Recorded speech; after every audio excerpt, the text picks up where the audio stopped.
Hey everybody, it is Tuesday. It is game week. It is time for another Longhorn Confidential. Danny Davis, the American-Statesman, joined as always by Thomas Jones, Kirk Bohls, Cedric Golden. Boys, we made it. 2023 football season's finally here. Let's get right into it. Alabama's next week. I know everyone's excited for that game. Everyone's excited to talk about the Texas prospects and stuff like that for the season. Maybe even talk about the Big 12 commissioner stuff he's been saying, running his mouth in Lubbock. But we got to talk about a football game this weekend. The Rice Owls are coming to town. On paper, may not be the most attractive game because 35.5 points spread the last time I checked. The Owls, haven't played Texas tough for a while, but a lot can be gleaned from a season opener game, regardless of who the opponent is. So we're gonna go around the room. What is one thing each of y'all want to see from this Texas team and their opener, kind of gauge where they're at this season? Thomas, we'll start with you. Oh, I want to see some of those young guys. I want to see one of those quarterbacks play in the first half besides Quinn. I want to see Malik Muhammad at cornerback. I want to see Anthony Hill at linebacker. Look, they should have no problems with Rice. Really, you should be up by almost a spread by halftime. Let's get some of those young guys in the game early. Let's get them play some meaningful snaps, develop some depth because you'll need it later. So I want to see the Longhorns get the young fellas in and see what they do. What about you, Kirk? I just want to see the look. I want to see the look of a confident, in control team that can smash an overmatched opponent. Now, I know Rice went to a bowl game. They had that tricky 5-7 academic waiver, got into a bowl game and lost to finish 5-8, and they haven't had a winning season since 2014. But I know Sark talked them up yesterday, but I just want to look. They always talk about we need to play to a standard. We have to play to a Texas standard. Well, they haven't done that in about 15 years. We all know that. But so I want to see a team that looks like a top 10 team, how they are, a French top 10 team. Come out, take command. Don't put your foot on their neck and don't take it off for the whole game. And so basically, I'm just kind of looking a little bit cosmetics, like, man, they look like a damn good team. Sid, what do you got? Want to see what Quinn looks like. Rice won't give up won't give him a lot of resistance, but I want to see if he's accurate. I want to see if he can hit on that deep ball to Xavier Worthy or Isaiah Neyor or even that young speedster Jonte Cook II. I want to see if he is better than he was, because he's going to have to be way better than he was if they're going to be anywhere near as good as Kirk Bohls thinks are going to be, 11-1, playing in the CFP with some big dogs like Michigan and Georgia, maybe Bama. So he's got to be the best quarterback in the league for that to happen. And I'd like to see that accuracy, because it's hard to get accurate overnight. And he's had a whole year to be better. Let's see if he can hit on the deep stuff, because there are going to be opportunities downfield against this Rice defense. I think if you're a Texas fan, you probably want to see as little of Quinn as possible. You probably want to see Arch and Malik, see as much as you can of them, just because that means it's a blowout. They got to get Quinn a Heisman, Danny Davis. All that stuff. Quinn's not winning a Heisman against Rice. But you got to pad those stats though. They need 4 touchdown passes from Quinn Ewers this weekend. Whoa. That's what they've got to get that hype machine going. I don't think Quinn's the running game going. Forget that. I think Steve talked on Monday about a couple things he likes to see out of an opener. And one of the things he did mention was the pre-snap penalties. And that is something I'm going to be looking at, just kind of the penalties and seeing if this Texas team has improved in that area. I mean, there were some times last year where they just had some kind of mind-boggling infractions and penalties on the field. That Oklahoma State game stands out, even though that may have been some home cooking up there in Stillwater. But you want to see whether this team has gotten better with those penalties, because next week when you go to Tuscaloosa, you need to be as clean as possible. If you're not clean against Rice, you're not going to be clean on the road at Alabama. So I do want to see how Texas looks penalty wise, especially on that offensive line, that veteran offensive line, and just kind of see if they've been able to kind of. I think they were the second most penalized team in the Big 12 last year. See if they've kind of cleaned up that stuff. Kirk kind of mentioned it, the running game, even though Sed wants to see about 26 touchdown passes from Quinn. We do want to see who kind of emerges in this running game with Bijan and Roshan now in the NFL. Just quick prediction time. Who's Texas's leading rusher on Saturday, and does that mean anything? Because some third stringer could get a 90-yard touchdown run in the fourth quarter and qualify here. But who are you picking for the leading rusher? Sed, we'll start with you. I'll go with JB. He's got a full bag of tricks. He's got good burst. He breaks tackles. He should be very fresh. Quinn was like, none of these guys have been hit a lot, so they should all be feeling good and be fresh. So I'm gonna go with JB to run for about $125, because it's not those 200-yard rushing performances, 180 to 200, might be hard to come by because they got a committee. It's basically a committee, three really good backs, and they don't talk about Blue, but no, he's decent as well. But I could see JB running for about $125. Kirk, who you got? Yeah, I think Brooks will be the leading rusher, kind of out of deference to his, backup status to Bijan for 2 years. He's done nothing to lose that job. But I kind of think it's meaningless because I don't know. I'm just really enamored with C.J. Baxter out of Orlando, Florida. This guy looks like the total package, and won't even surprise me if he kind of wins that job, mid-season on, because I think they're going to play him a lot. They should look at who all they have.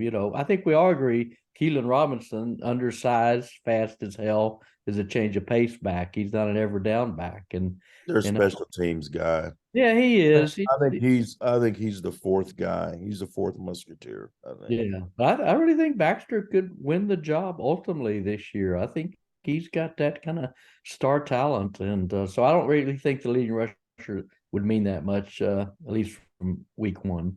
It won't be BJ? Quinn. Yeah, I agree with Kirk. Jonathan Brooks will lead the team Saturday. I think he'll probably get close to 100. I think probably 4 or 5 guys will get plenty of carries. But who's going to be leading that team that first weekend of October when they play OU? Because by that point, you would have gone through Bama. You would have gone through a couple other games. By then, we'll know if JB is a workhorse, because y'all know Sark likes his workhorses. Mm-hmm. Will JB be the guy? We'll know by early October. I'm kind of going with Kirk. I think CJ Baxter may be too good to keep off the field for that long. But a lot of football between now and then. But I'll go with Brooks on Saturday. JB he would carry it 30 times a game in Hallisville at times, but Yeah, this ain't Hallisville. Hallisville. Hallisville or whatever they are. I'm gonna go with Keelan Robinson on Saturday. He had 2 years ago. He broke off a 65-yarder against Rice. He's definitely a player who can, break off a 1 or 2 of those really long runs and now qualify him. I don't think he's going to be the leading rusher in the season. I do disagree with Cedric's assessment that he's the fourth musketeer. I think probably with how he can be used on the offense, both in the receiving game and the rushing game, I think Texas is going to find plenty of ways, especially since he's a senior who's been with Sark for 4 years, to keep him on the field in plenty of ways. He probably won't lead the team in rushing. I'm probably putting my money on Jonathan Brooks, but I don't think Keelan's going to be an afterthought on this offense. I think he's going to get plenty of playing time and in 5 to 10 touches a game with his receiving and his rushing. That's a lot of touches for the fourth. I mean, but you factor in the rushing, you factor in the receiving. I think that's math that's doable on this offense. But let's talk the season. Put this Rice game behind us, which is 2:30 at Royal Memorial Stadium on Saturday. It's gonna be warm. So as Jalen Ford advised everyone yesterday, hydrate, and not just with beer. Get some water. There'll be hydration. Beer is not hydration, sir. But this Texas team, 11th in the AP poll coming into the season, 12th in the coaches poll. Lots of questions on both sides of the ball, just kind of with various aspects of both the offense and the defense. But going into the season, Kirk, we'll start with you. Do you have more faith in this Texas offense or this Texas defense? I mean, which side is going to lead Texas to this 10-2 record you seem so confident in? I think the offense will ultimately, but the first month of the season, I think it's going to be the defense because, I think they've drawn most of the raves and probably won the 2 scrimmages by most of the accounts of the defensive players anyway. I don't think he didn't brag about the offensive line very much from the scrimmages that I remember. Sark, I'm talking about. So I think the defense is ahead of the offense right now. I think the offense had better catch up if some of these outlandish predictions are going to come true. So, but a lot of playmakers on that defense. Jalen Ford, you mentioned Anthony Hill. You want to see TJ come in. Ethan Burke, boy, Alfred Collins is just getting so much conversation his way. But so I think the defense early on will probably be ahead of the offense just because there are more moving parts to the offense. And like I said, got a new running back, a couple new receivers to get used to. So that may take a little while. EJ, who's your pick? Oh, I think the offense is ahead right now. I think Texas is equipped to win like an old school Big 12 shootout. I think they can beat someone 49-40 right now. I don't know if they could beat someone 17-14. The defense is solid. They're good. They just don't make enough big plays. The sacks aren't there. The takeaways aren't there. What we're talking about with the defense is potential. Will Ethan Burke be a good pass rusher? We don't know. We haven't seen it. Will Alfred Collins develop into an effective D-line? We haven't seen that. Will they create more takeaways? We haven't seen it. A lot of questions. We know those receivers can make plays downfield. We know the O-line's good. All 5 starters are back. So right now, I think the offense is better equipped to win a shootout. Don't know about that defense yet. It remains to be seen for me. I like the offense. I don't trust Quinn that much, but he's got so many weapons around him. He's got some veterans protecting his back. He's got an NFL left tackle. Yeah. I really like what I'm seeing. And there are one of the receivers can have a bad day, and it won't be a big deal because there are 3 or 4 other guys who are capable. They've got a top 5 tight end in college football in Jatavian Sanders. They have weapons. They have no excuses this year. 4 NFL receivers, I think. That's a lot. I'm not ready to say that. But they may. I mean, I'm not saying it's not true, but I believe that they should be averaging anywhere from 35 to 40 points a game this year. Wow. I believe that with this offense, Duck. You've got them games this year. And this isn't that 5-7. This isn't that 5-7 defense that was just a disaster in his first season. They have weapons. If we really believe these running backs are going to be fine, they're not going to run for 1,500 yards. But if the team itself can rush for 1,500 yards, there's enough weapons, there's enough protection up front. It's not a scary Big 12. You really think BYU is going to put the clamps on Texas? You think Dana Holgerson's Houston Cougars are going to put the clamps on Texas? I really think they can average 35 points a game. And do you think they're going to go 10-2 by averaging 27 a game, Doug? No. They got to be over 30, fam. They have to be over 30. Kirk, I don't know why you're so stunned by Cedric's prediction. I saw the stats you were projecting in your prediction column. I think that if those stats come true, they may exceed what Cedric's predicting points wise. Before you do that, I didn't get to read that yet, Doug. What was your stat line for Quinn Ewers? Oh, I don't have it in front of me. It was about 6,000 yards and 50 touchdowns, I think, give or take. It's about 3,424 touchdowns. I think it was like 3,200 yards and about 28, 29, 30 touchdowns, something like that. What do you think, Danny? Those 30 touchdowns this year, they're gonna average 35 points a game. I got them going 11-1. You're on me for doubting. You looked at me like I owed you money when I said 35 points a game. Well, I know you're a skeptic. You don't know if you believe a skeptic, but my eyes tell me they have weapons. I think Quinn's going to throw 23 or 24 touchdowns this year. Oh, he has to. He I has do. to throw that. And I think they're going to rush for some, and I think the defense is going to make more plays. Danny, make some sense out of all this. Yeah, I'm just gonna keep my answer short. I'll go with the defense and Jalen Ford. I trust. This offense is probably gonna take a little time to get adjusted. They'll be fine at some point, but I'm just gonna trust that Jalen, builds off of his strong season last year and leads this defense. I think he's the unquestioned leader on this team, and I'll just roll with him. Really quick, we'll just keep this next question short. One game on the schedule that you're circling, and let's exclude Alabama because we're all going to have fun next week. What's one game you're looking forward to? Black Friday, baby. The Yormark Bowl. Yormark That's the Bowl. one I'm looking forward to. Texas Tech at Texas the day after Thanksgiving. Yormark will be detained in Gerald. He's probably not going to make it to town, and he's going to end up watching the game on a 27-inch analog television at the local Comfort Inn. He ain't going to be allowed in Austin, fam. That's going to be epic. It's the last Big 12 game they're going to play regular season. And if it was in Lubbock, it'd be even more epic. But it's still going to be epic in Austin. PJ? I'm telling you, I have this weird feeling that Kansas is going to be good if their quarterback Jalen Daniels stays healthy. It's a game before OU, the last weekend of September, fifth game of the year.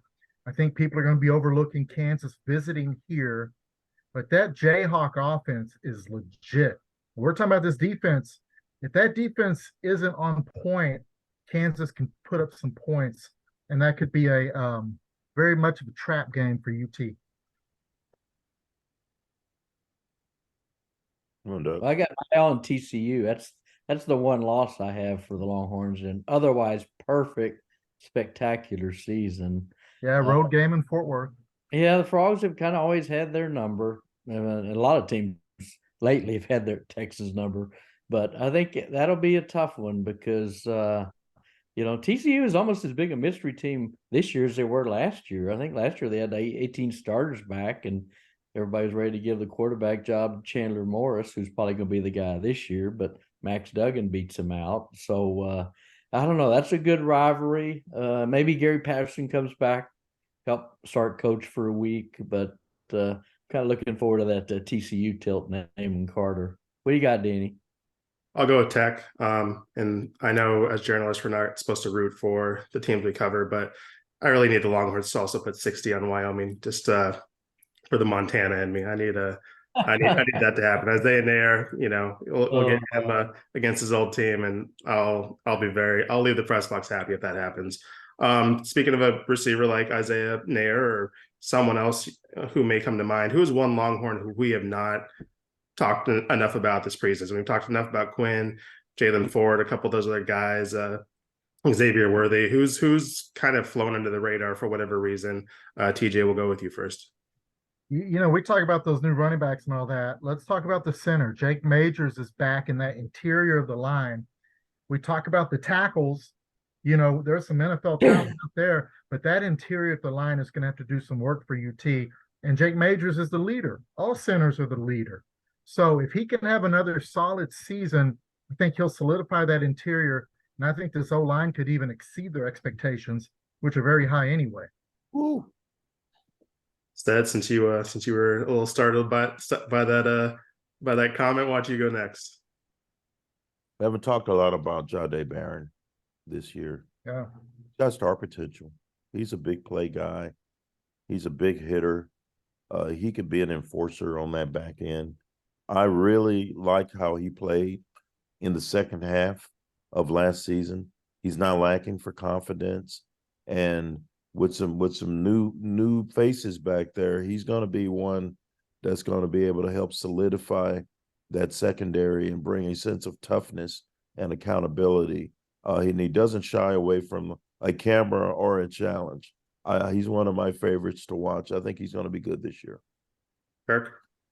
I got Terrence Brooks. I'm a big fan of his since he started some games late at cornerback as a freshman. I think he's a real talent, and with him and Ryan Watts manning the corners and Gavin Holmes, the Wake Forest transfer, they got really three top quarterbacks. But I think Terrence Brooks has some star quality in him, and That's why I think the secondary is the best Texas position group after wide receiver.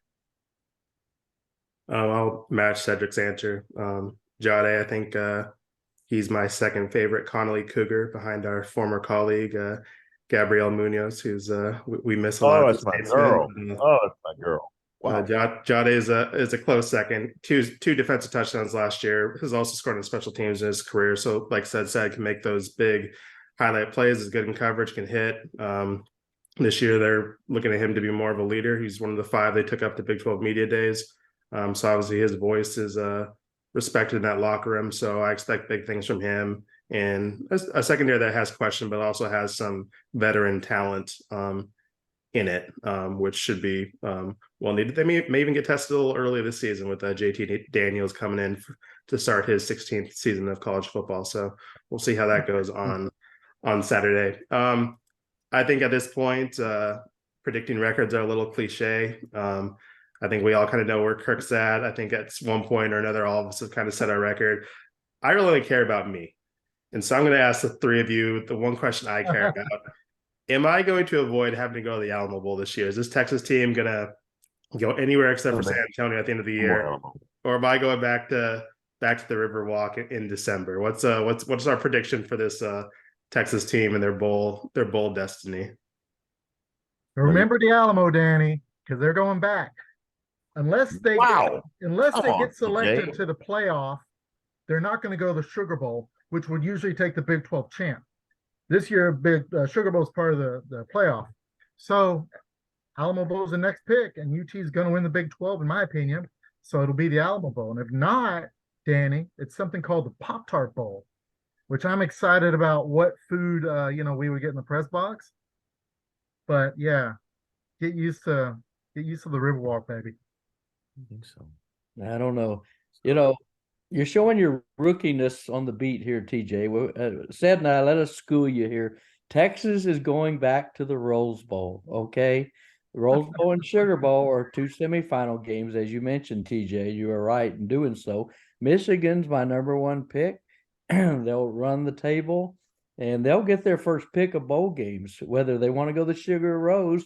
I'm sure they'll want to go to the Rose one more time in the sun. And Texas wins the Big 12. They'll be the 4th seed. And so Texas faces Michigan in a rematch of that 2004 season Rose Bowl. Can't wait. Sorry about San Antonio. Did you hear that, Chastity? I hope you're right. I hope you're right. Big Daddy Daniel headed to Rodeo Drive. Oh my God, Beverly Hills. Beverly Hilton, fam. That's where we're gonna stay. We're gonna replay it, old school. Remember, Duffy ran into Columbo in the bar. Peter Falk. Yeah. And he was wearing a trench coat. He was. It's like, that looks like Columbo. And that bartender goes, yeah, that's Columbo. So that's where we're going. I think they're gonna go. I still got them at 9-3, and they're gonna, I still do. You said Quinn's gonna throw 60 touchdowns. How do you go to 9-3? I said 24, fam. Oh, okay. 9-3. Who are they gonna lose to? Alabama, probably CU, and maybe Iowa State. If the 9-3 sounds like a Pop-Tart Bowl, said. Yeah, I don't know. Iowa State's not going to have 11 starters. They're all suspended for gambling. Well, the fix bet on the Longhorns that week. They're going to lose 3. It's going to be a better game. They're going to lose 3, but they're going to win the Big 12, and they're going to go to a New Year's 6 bowl. Yeah, they go 9-3. They are back in the Alamo. Not if they win the Big 12.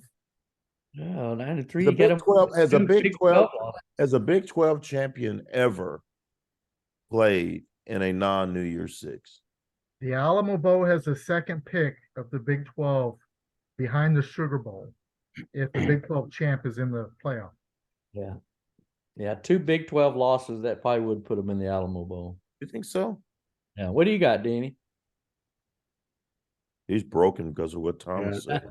I got tears. I just don't. Process it, Daniel. Process it. Look, whatever it is, I need all you Texas fans to quit tagging me whenever Brett McMurphy puts out his Bowls predictions, and it always has Texas tied to the Alamo Bowl. I just don't need that chaos in in my timeline. I don't know what's going to happen. You know who I should ask? I should ask Yormark, because I'm sure he is going to have a he's You going to already have know. to stay down the stretch, especially that Tech game is in the balance. So maybe I should call the commissioner and ask him Have them in the Independence Bowl. where Texas is heading. Yeah, they'll be.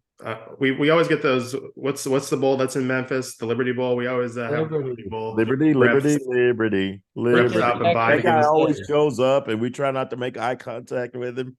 They take Texas today. He's that may be Texas's fate. That could be the first 11-1 Liberty Bowl participant because of the Big 12 trying to get its way.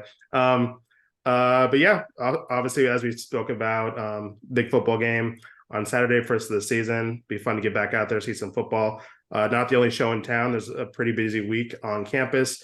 Tonight, we're recording this on a Tuesday. The volleyball team, which is ranked 7th in the country after a 1-1 start to their season. They're at Minnesota, which is ranked 5th tonight. This weekend, number 2 Stanford comes to town. That'll be a big weekend, not just for the 2 versus 7, but also there'll be some championship celebration, what will be Texas's home opener. So that'll be nice to see, the banner get up there and them celebrating that title that they won. Hey, Danny, real quick, you know what I saw tickets for Sunday volleyball going for on the secondary market? 150. I like it. Yeah, Wow. it's a great show, and that should be a great matchup. I mean, if you get 2 really good volleyball teams in, that is a lot of fun to watch. And luckily, Thomas gets to go for free. Seats aren't always the best on press row, but it's free as a fine price. Soccer has 2 matches this weekend. They're home against UT-RGV on Thursday, SMU on Sunday. That'll be after the volleyball match. So if you want to spend an afternoon on campus, you can make that doubleheader. And then cross country, if you want to go see some folks run in what I think is the craziest sport. I could not get paid to run, but I guess that scholarship's worth it. The Texas cross country team, they open up their season at a meet in Georgetown on Friday. But that's what's going on around campus. Kirk and said, what's going on the podcast this week? I'm sure lots more season opening talk on the On Second Thought podcast. We're trying to nail down Longhorn legend Derek Johnson for this week. I'm just trying to get some time, logistics on that. Hopefully he will be with us. And then next week, the irrepressible mouth of the South, Paul Feinbaum, will join us for the Alabama hype machine. And that's going to be a blast. So lots of good things coming up. And one more thing, speaking of Derek Johnson and the 1963 national champs will be honored at halftime of the game this weekend. If you want to read more about Derek Johnson, Seth had a really nice column about him that ran, I believe, last Saturday or Sunday about how he's been mentoring some of the young defensive players like Jalen Ford that we mentioned earlier. So that's a good read if you want to go back on statesman.com and find that. Read the rest of our preseason coverage. We had a lot of stuff. We've been very busy this month. I guess we've been just getting into game shape, trying to get into our midseason form. We'll continue to have stuff throughout the week on statesman.com. Leading up to the Rice game. Throughout the Rice game, live blog, follow us on social media, the whole 9 yards, and obviously post game as we wrap up the Rice game and then get ready for a fun little trip to Alabama next week. But that's going to do it for this this Longhorn Confidential podcast. We appreciate you tuning in on YouTube or listening to us wherever you get your podcasts. But for Danny, Thomas, Kirk, and Sed, we will see you all next week. Deuces. Be safe.